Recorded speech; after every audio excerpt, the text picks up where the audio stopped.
So I'm always curious as a woman, you know, what was it that made you, I grew up wanting to be either a nurse or a teacher.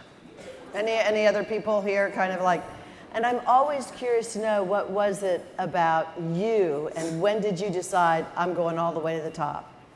To be a physician, yeah? Yes. Okay, it's embarrassing in a way, but when I was little, we lived in the country. We had very little. We had three TV channels, and every day at about 5:30, 6 o'clock, MASH came on.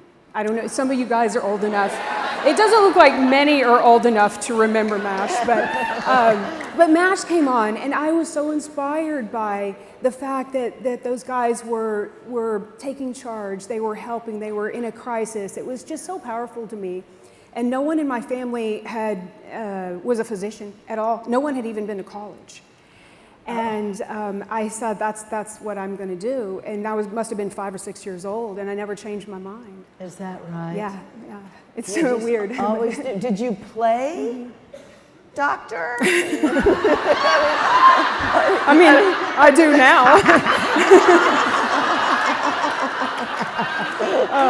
I mean, were you attracted to like the stethoscope and you know all the instruments? Okay, yes. I'm moving on. Yes, I'm moving on. I was always attracted to just, I don't want to say the power, but it gives you agency over your own health, other people, and not just wondering, is this the right thing? Is this the right medicine? Having people sort of tell you what to do and not having the ability to counter that. Yeah. If that makes sense. It's a little bit, you said you're a control freak. It's a little bit of that, yeah. Right? And not only for yourself, but for people that you care about. Right. And so it was a little, kind of that. But I was always attracted to the science part of it. And so when you were in school, did you gravitate towards those sciences even in? I loved endocrinology. And what's that? That's the study of, it's the study of hormones. Oh. And all of the feedback loops and all of that. That was just something I didn't even have to try. That was one of the first things that sort of charged me up. I loved biochemistry and microbiology and those things. Organic chemistry, not quite as much, not as sexy, gonna say it. But those things really sort of got me. And so I guess the notion is if you can figure out what's wrong with a cell and fix how the cell works, everything else kind of falls into place, rather than waiting for a symptom to happen or waiting for something to happen and go, okay, well, this symptom deserves this pill. Right. Yeah. So I always kind of had that bent. I always had sort of that wiring, right, so to speak. So did you have in mind that you wanted to have a specialty? When I originally went into med school, of course you don't know, right? Okay. You have all these romantic, fanciful notions about so I thought maybe I'd want to go into pediatrics because I really love children. I don't have any children, but I love children. And so I thought that's what I'd want to do. And then I got in, and you have to go through the different rotations as a med student to see what you jive with, so to speak. And I got to pediatrics and I was like, no, wait a minute. Like, all the kids are screaming and all the moms are screaming and some of them are screaming at me. And I'm like, I don't know if I can build a career on that. Right. So I kept going and nothing really spoke to me until I got to physical medicine and rehab. And I'd never even heard of that by the time I got to that rotation. It's not well publicized what it is, but really kind of what it is if you marry internal medicine and orthopedics and neurology sort of together, that kind of spoke to me, and I was like, okay, I can do that. And funny enough, endocrinology, when I went through the rotations, even though I love it, it didn't really, you have to kind of jive with it's weird. Different subspecialties have different personalities. Right. If that makes sense. So OB-GYNs have a couple of personalities. pediatricians have a couple of personalities. They have a vibe.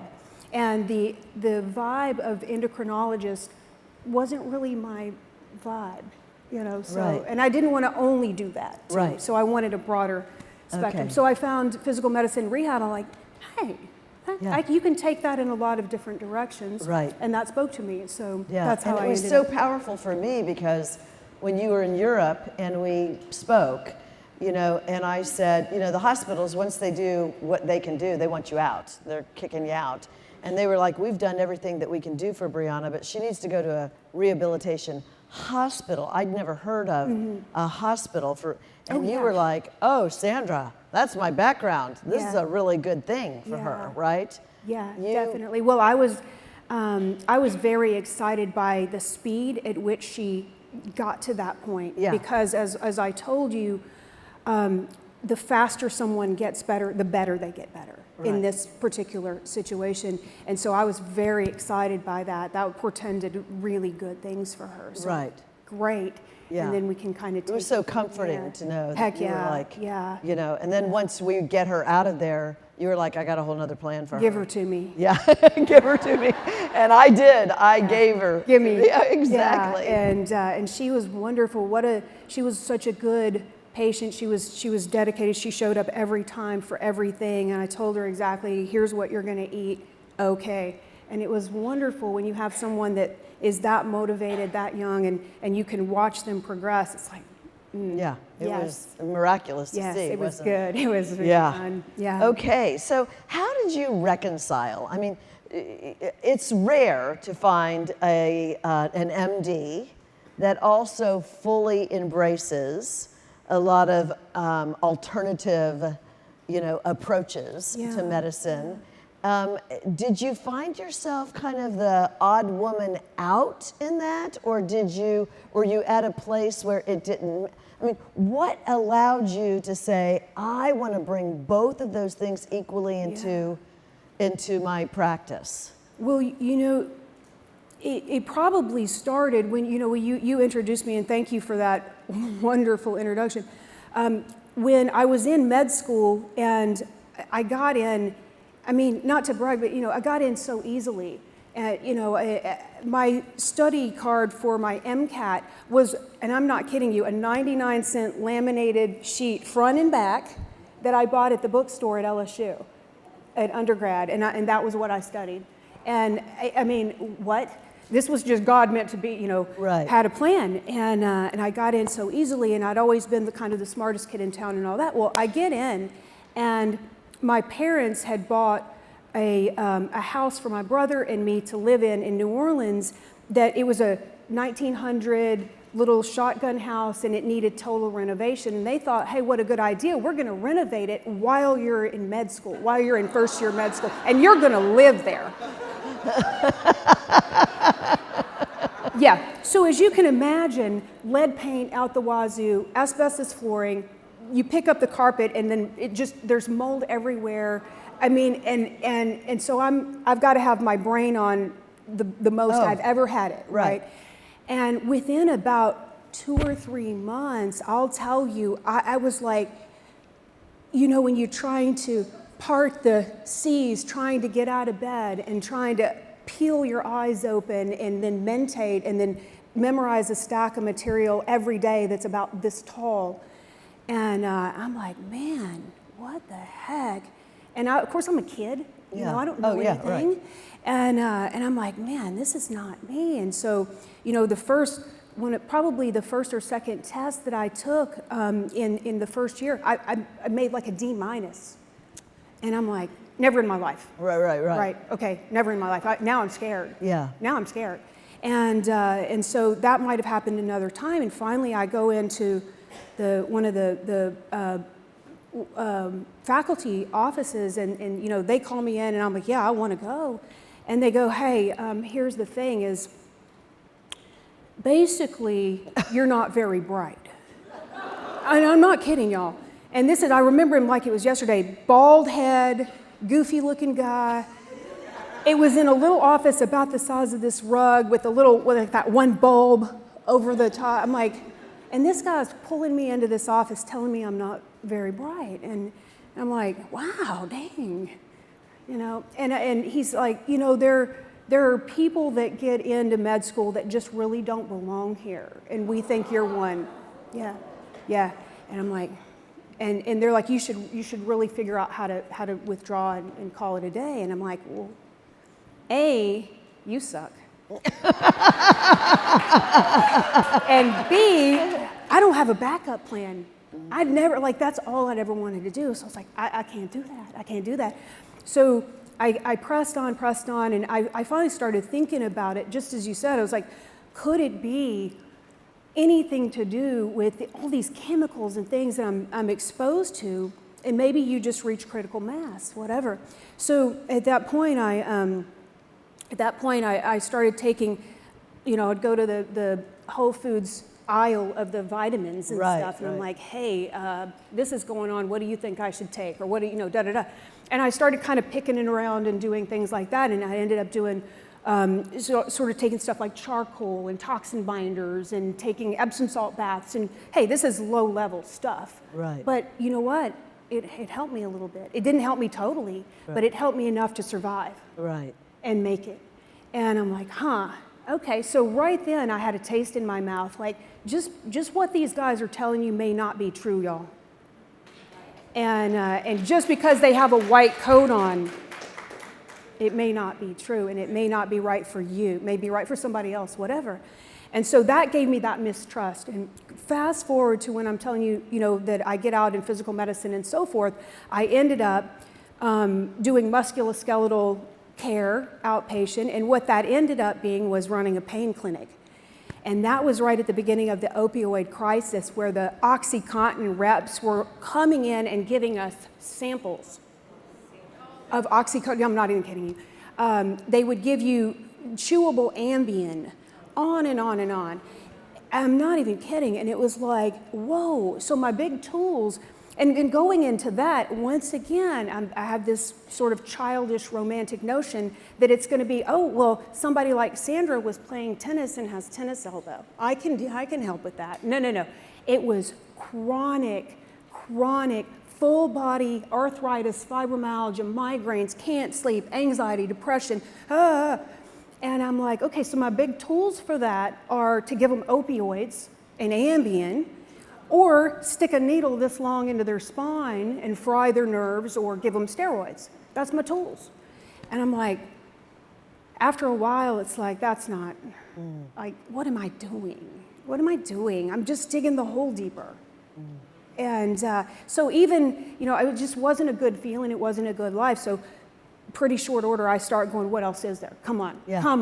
There's and so I would go to this conference. Oh, okay, I'd get a couple of things, and that would lead me to that conference, get a little bit more, and then on and on. And then I told a lot of you guys have stopped by my booth, and that we've chatted, but so you'll remember this. But I had one lady, I remember her so specifically. She was just overweight, felt like hell, couldn't sleep, brain fog, all this stuff. And so I said, well, you know, I went to this conference, and they said something about doing some lab work. I said, for fun, let's just do some labs.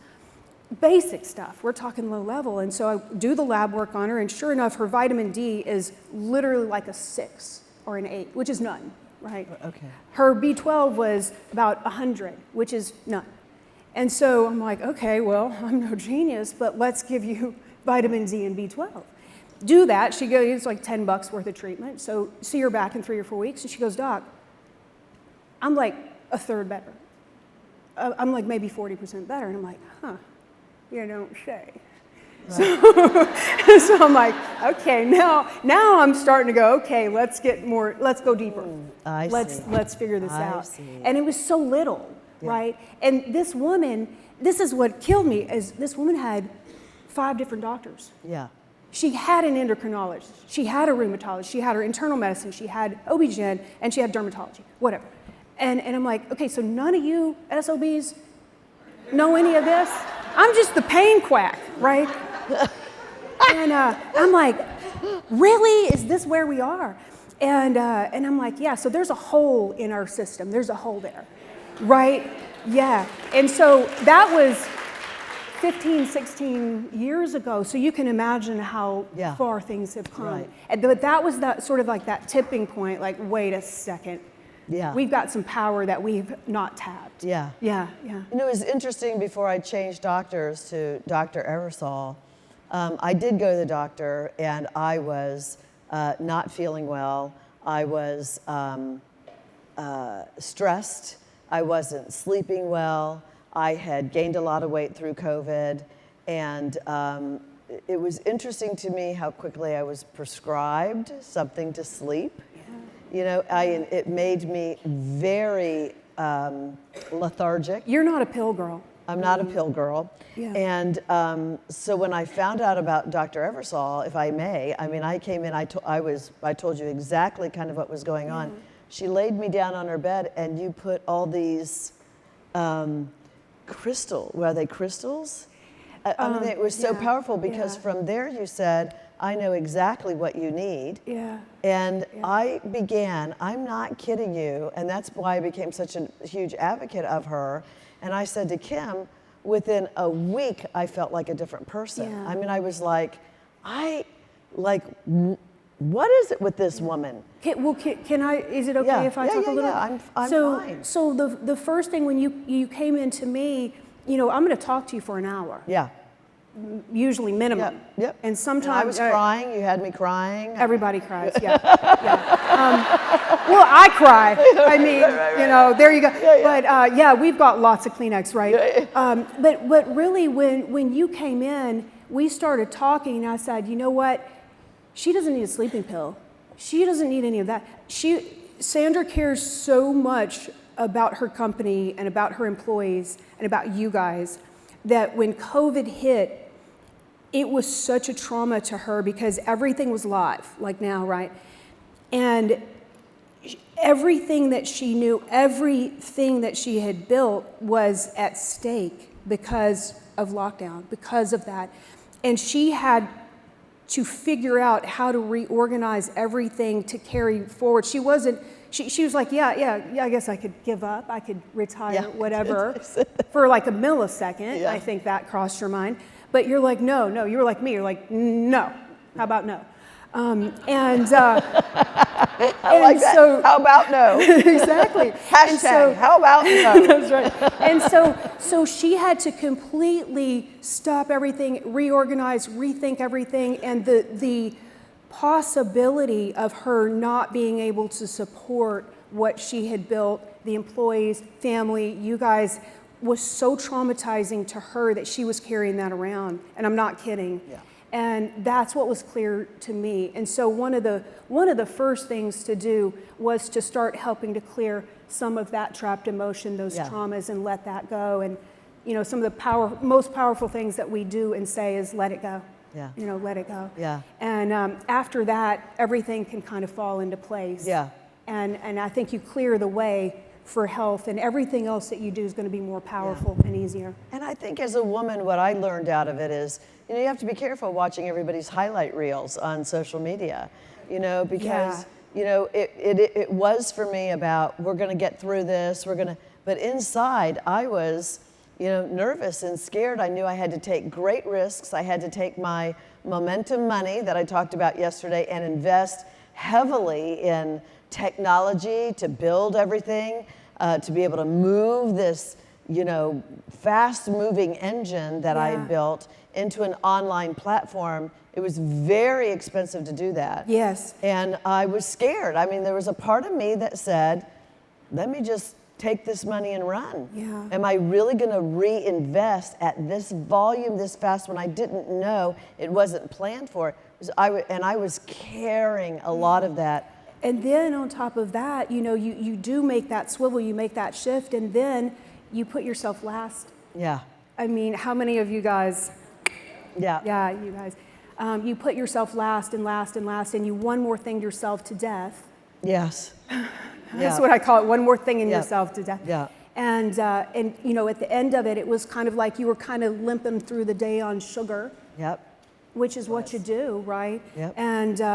and it wasn't working for you. No. You really had too much inflammation Yeah. and all of that stuff, and the habits. Yeah, you and know, I that knew you I get needed from help. that. Yeah. I yeah. knew I needed and help. someone needs to just take Yeah. you and then. Yeah, and I knew it was beyond just psychology. I knew my body needed help. I knew I needed, and it became a really long journey, Yeah. you know, of commitment and You were really just, your biggest restriction is just time. yeah. You know, if Yeah. I had more time, I could do more things. But you know, I mean, you've done amazing. Right. I mean, But I amazing. stuck to my Yeah. my IVs no matter what was Yeah. going on. I came every week like Yeah. clockwork, no matter what was happening leading up to the conference Yeah. last year. Yeah. You know, I was like Thursday mornings, 9 o'clock. And and also too, you had not been exercising as much, Right. which was really good for you before, and you'd done so well, and you put yourself. Yep. You know, and Yep. so we got back to that, and I pulled that sugar away from you. I just needed somebody to see me. Yeah. I needed to be seen, Yeah. you know? Yeah. And I really felt so safe talking to her, and I was really in awe of some of the alternative things that you tried on me, and then that you then said, okay, so given this, here's our plan of action.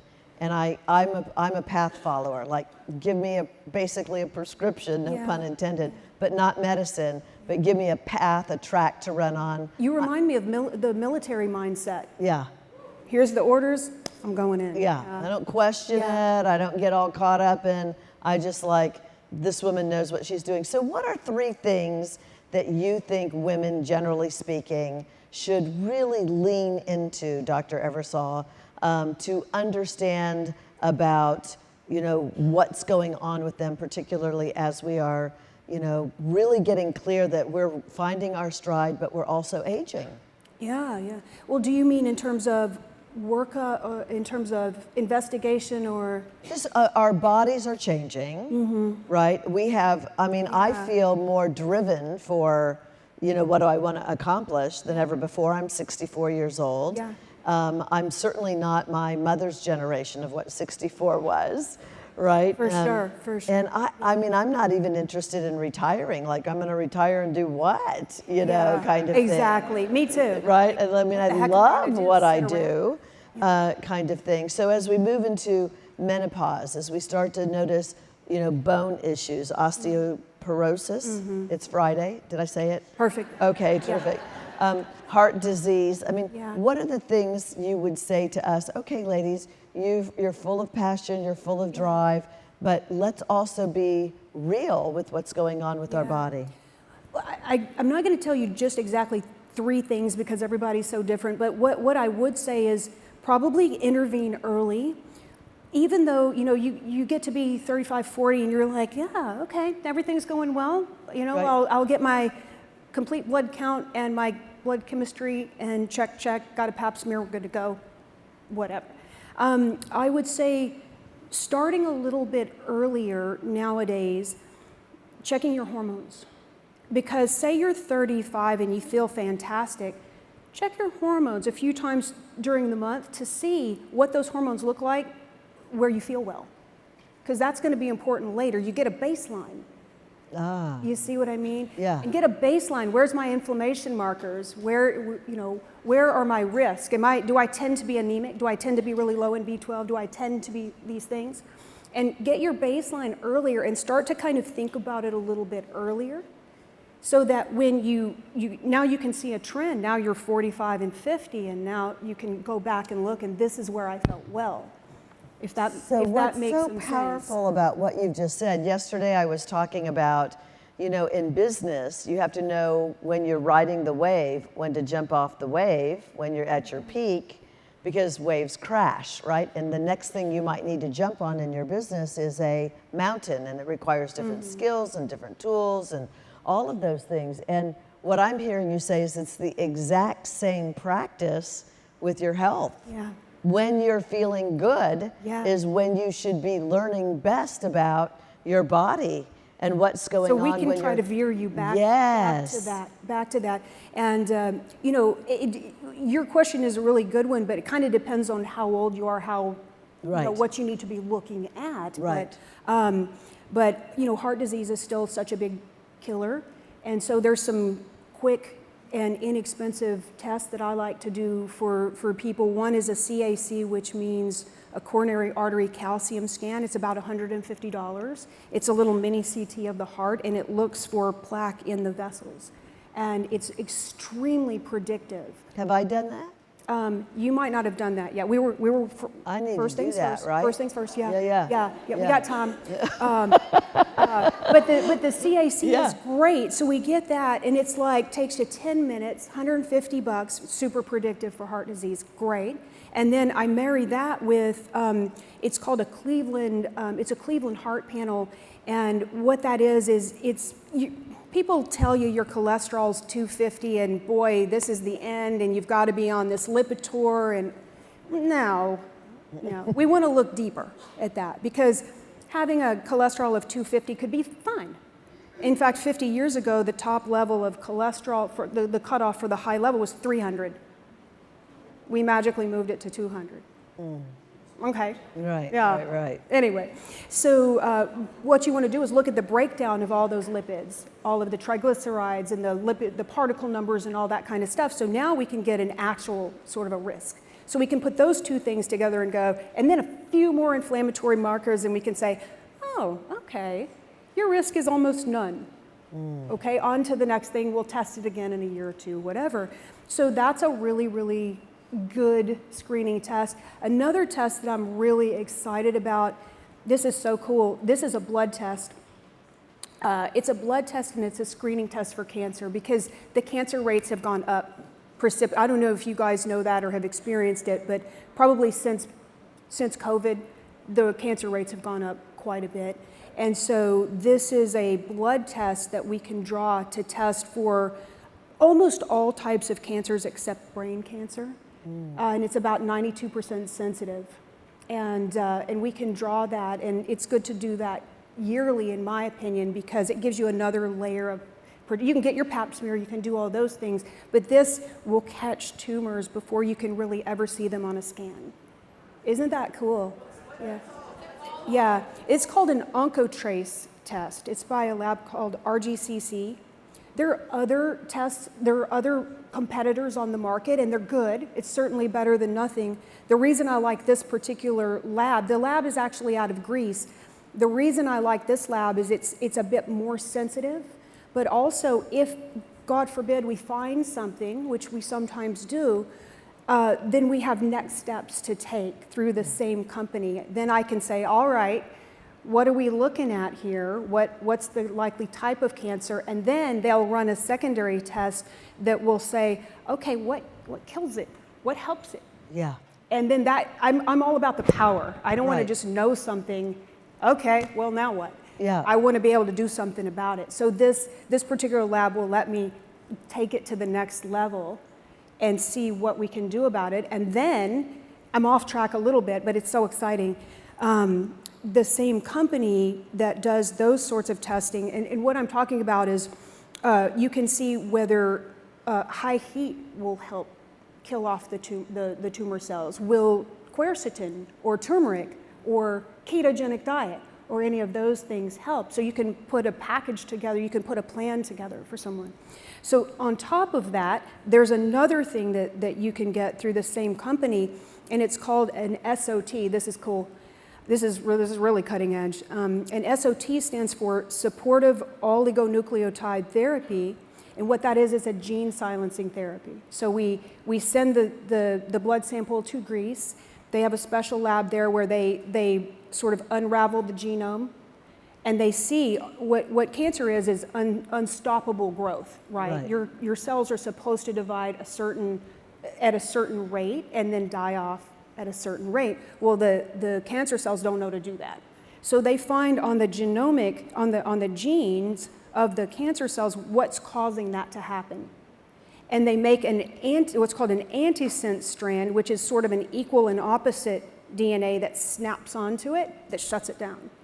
So I know. So they send me a vial back from Greece of this. It's about this big, and you open it up, and it looks like there's a little dried up spider web in there. It's like what? okay? And then we reconstitute it with liquids, and then we just run it IV. It takes about 20 minutes. And what's really cool too is that it doesn't matter, you can, even if someone wants to have radiation, if they want to have chemo, if they want to do these things, we can marry that in. It plays well with others, so we don't have to choose. Right. We don't have to choose. So some people only want to do integrative alternative treatment. That's cool. Sorry. Are y'all okay? And then other people only want to do, you know, they really want to do an allopathic treatment. That's cool. Everybody, I'm all about the choice. Yeah. But we also support people a lot that do have chemo and like my mother. My mother had breast cancer a couple of years ago, and she's like, no, I want to go ahead and do the chemotherapy, et cetera. Okay, fine. So we had her do that. I gave her a lot of different homeopathics to help with the symptoms, and I gave her IVs to detox all of the residue of the chemotherapy out. She did amazing, like miracle.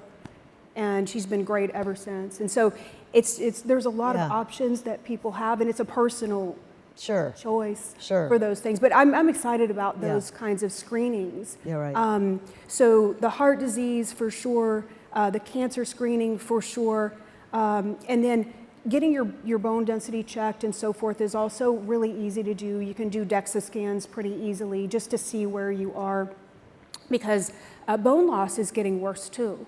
And that's something that you worry about later on, because it makes you more fragile, more frail. Right. So you want to know that, you know, earlier as well.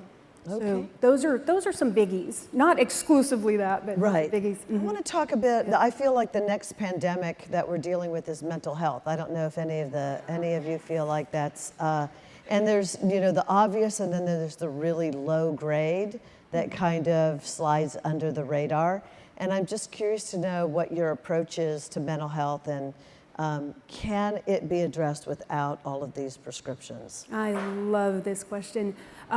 Yes, is the short answer is yes. So the pandemic's been really tough, especially, I would say probably the hardest hit are the young ones, the teens and kind of early college. They were really tough. So one thing that I think is really helpful for any of that, just like we were talking about, is the subconscious work. Yeah. And that includes hypnotherapy, and that includes, before I did hypnotherapy, I did a thing called PK, which is psychokinesiology. So some of you guys know that I muscle test and know what kinesiology is. We can come to my booth if you don't. But we sort of ask the body what trapped emotions that there are, and we do specific things to help pull them out. I feel like my visual is like pulling thorns out of someone. And so I think that's critical. And you can do that on little ones as well as adults. But another thing that I use all the time, this is a panel it's a lab testing panel through LabCorp only, and it tests people's zinc versus their copper. This is a big deal nowadays. It tests zinc versus copper plus a thing called whole blood histamine. And you sort of get all these together plus a urine test that will look at what's called cryptopyrroles. It's a big fancy word that means that some people are predisposed to peeing out their zinc and their vitamin B6. And that will obviously lower their zinc and B6 levels. Well, zinc is one of the most critical, and B6, one of the most critical minerals for us to create neurotransmitters properly and break them down properly. And I'm seeing over about the past 5, 6, 7 years, people's zinc levels are lower and lower and lower.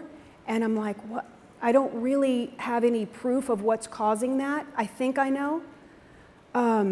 But it's lower and lower and lower. And so I do feel like that's correlated with people's being a little bit more predisposed to anxiety, depression, even ADHD, those things, because we're losing zinc. And then the copper builds up, and copper acts sort of as a quasi-toxin. It's a big stressor. So you need to end up lowering the copper, raising the zinc.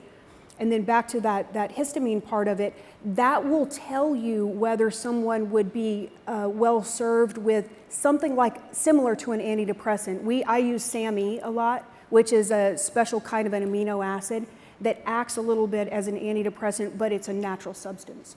And so I can look at this panel and I can tell where you're going to be best served and start to fix those things, and it's really helpful.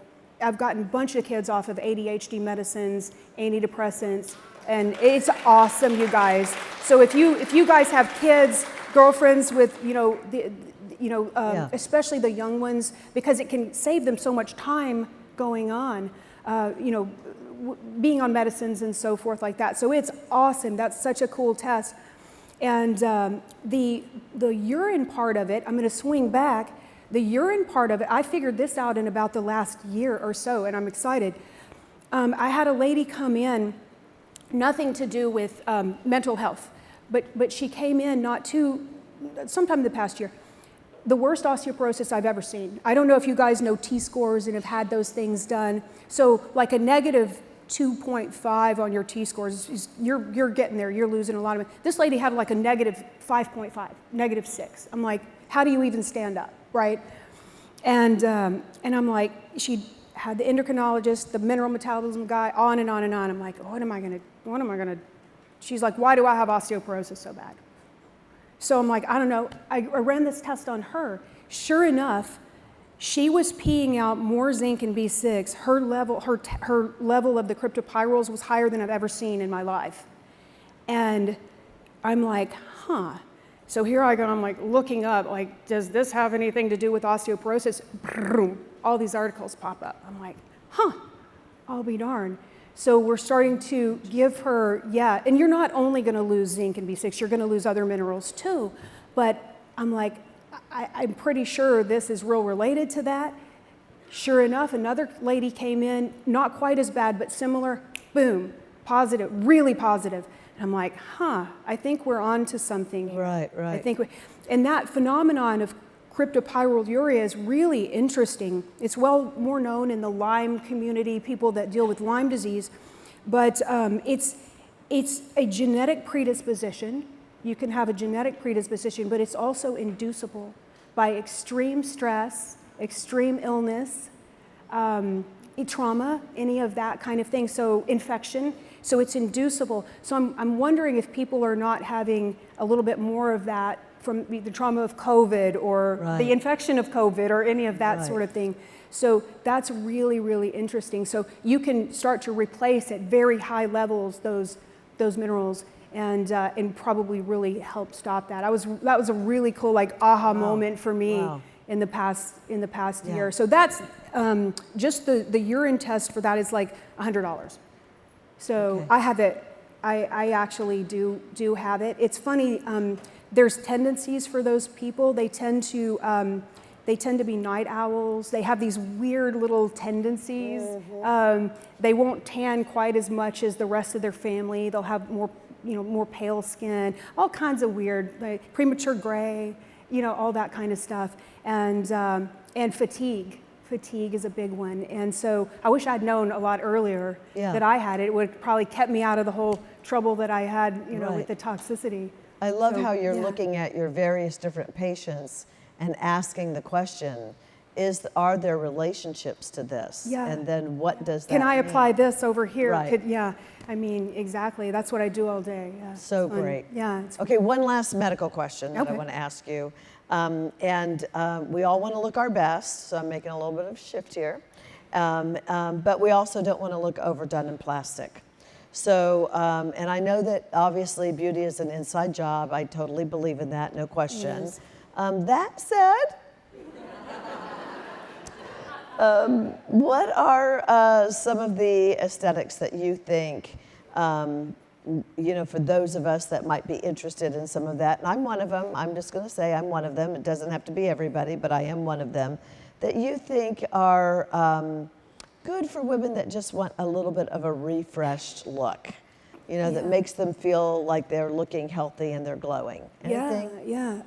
Well, one thing that I do like, and this is inside out, but I take a supplement called astaxanthin. What is it? Astaxanthin. It's ASTAXANTHIN.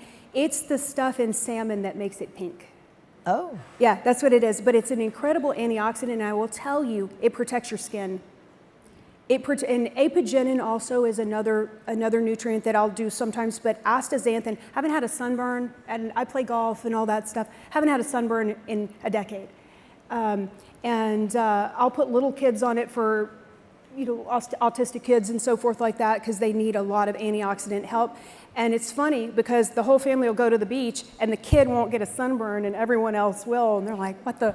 Right. It's really interesting. So it's real skin protective. So that's one of the things as far as a supplement, along with vitamin C and those things, that I think is an inside secret. I really, astaxanthin,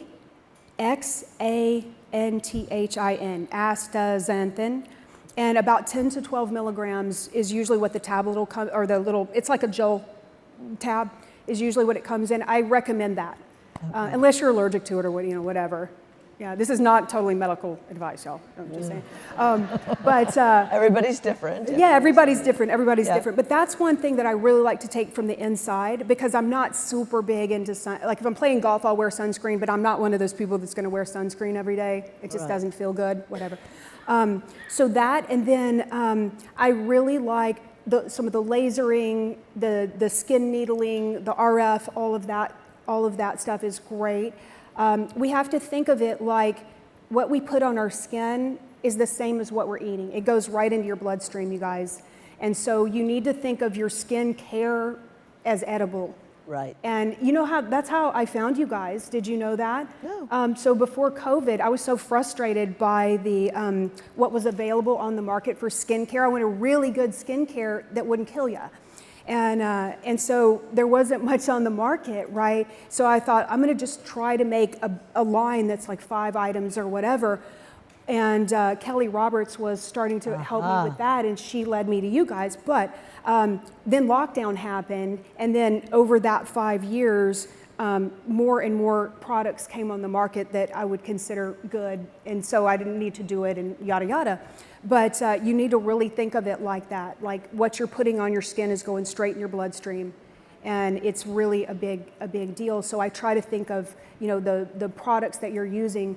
I like to look at Credo is an online Credo, and the detox market will have products they're not going to be perfect, I'll grant you that, but they're better than average, and they have some good. I actually have a list.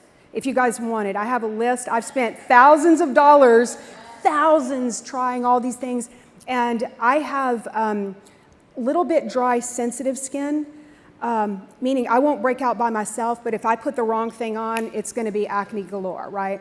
So that's the skin type that I'm coming from, but I've got a list of things that I really, really like after thousands of dollars of. So if you guys come by my booth, give me your email, we'll send you that list. It's at least a starting point for you. Yeah. Yeah, sure. Great. Yeah. I want to share it because it was a lot, right? So that, and then what I have been doing in clinic, so I grew up injecting. I'm an injector. I'm really good with needles. That's my background. So maybe 15 years ago, I started doing some aesthetic injecting and all that stuff. And I've injected, filler, Botox, all the things. It is my Botox. All the things. Full transparency. And I do. I just don't want to. I feel like it's important that we're transparent with each other. I do inject Botox. I'm not proud of myself, but there's not a substitute for it at this time. Yeah. There's just not a substitute for it. And sometimes feeling that much better about yourself is more valuable than the fact that it's a toxin. You have to weigh it, right? So I do that. But one of my favorite things that I've done lately is I'm allergic to filler.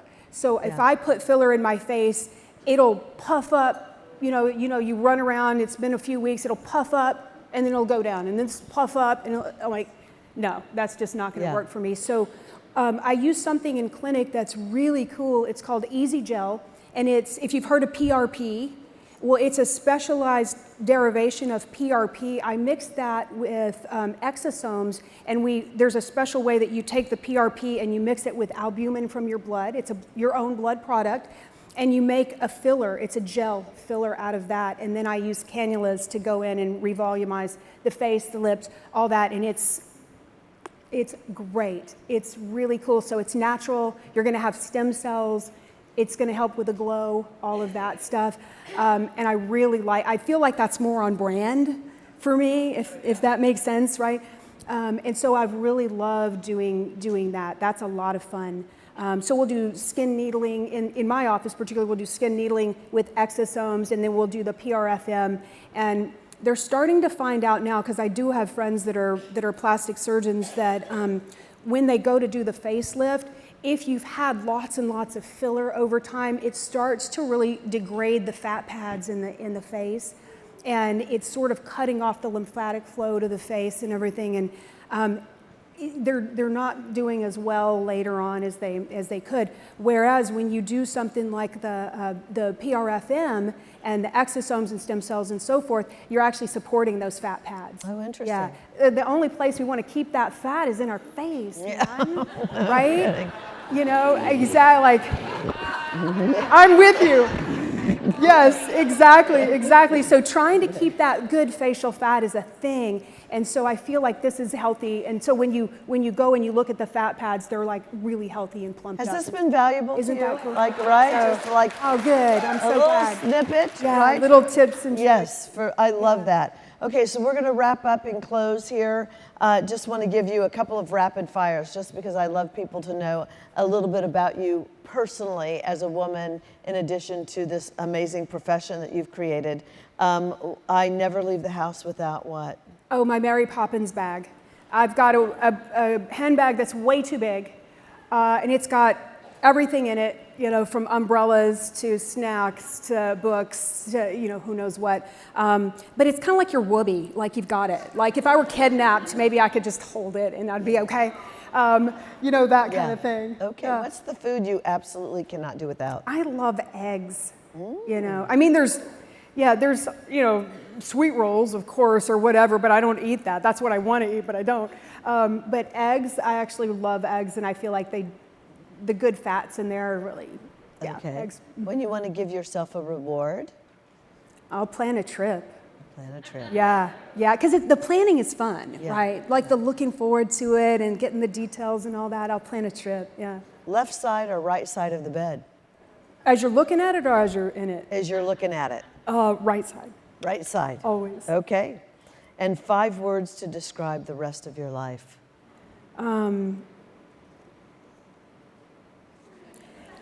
Giving people power over health. Yeah. Wow. Yeah. I want them to be empowered. Yeah. You know, take charge. Yeah. Be your advocate. Like you were Okay. saying, ask questions. Yes. Okay. You know, find a better path. Do Okay. it. Yeah. Well, I just want you to know about Dr. Eversull. She's in the exhibit area. If you have any questions, any curiosities, you want to get the download that she was talking about. I want to thank you for being such a pivotal person, not only in my life, but obviously most recently, you were heavily involved, like one of the top people involved in Brianna's restoration. I did whatever you said, as you know. I'm like, save my girl. Yeah. That Save was my an girl. honor. That was a pleasure to do. Yeah. I said, if she was your daughter, what would you do? Do it. Yeah, that's exactly And, what we did, and that was an honor. Yeah. It really was. And I want to thank you for all you did to make time for her. the way Yeah, you did. absolutely. appreciate it. Yeah, Brianna. Thank you. Dr. Elizabeth Thank you guys Eversull. so much. Aw.